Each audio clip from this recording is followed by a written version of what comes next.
Dans certains pays où le terrorisme et la criminalité constituent des préoccupations majeures, les hôtels peuvent figurer parmi les cibles.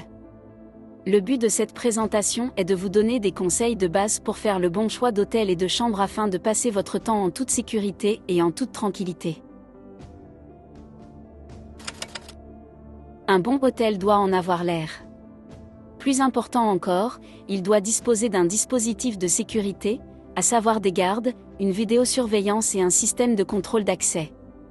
Un bon hôtel doit être éloigné des quartiers propices à la criminalité, des marchés, des bars et des lieux de rassemblement populaires. Il doit être accessible aux agences d'intervention rapide et de secours. Si ces critères ne sont pas remplis, ne le choisissez pas.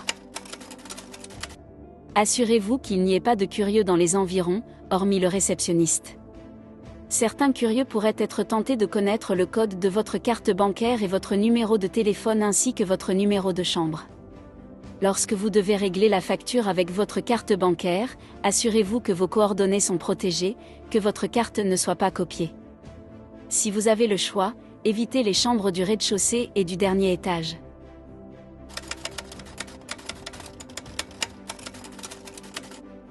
Faire le nécessaire pour s'assurer que tout est en ordre et que la chambre est propre et bien entretenue.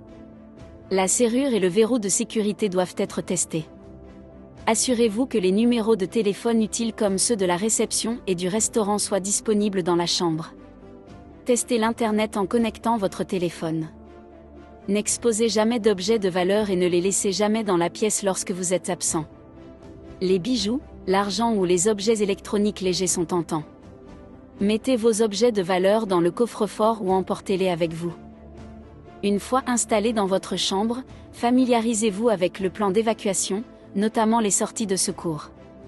En cas d'incident armé, respectez les points suivants: verrouillez la porte, mettez la chaîne de sécurité, éteindre la lumière, évitez les portes, les fenêtres et les surfaces vitrées, restez dans les coins, ne jamais se tenir debout, restez le plus bas possible, l'idéal étant de s'allonger, face contre le sol.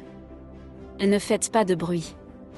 L'envoi de SMS est préférable à l'appel.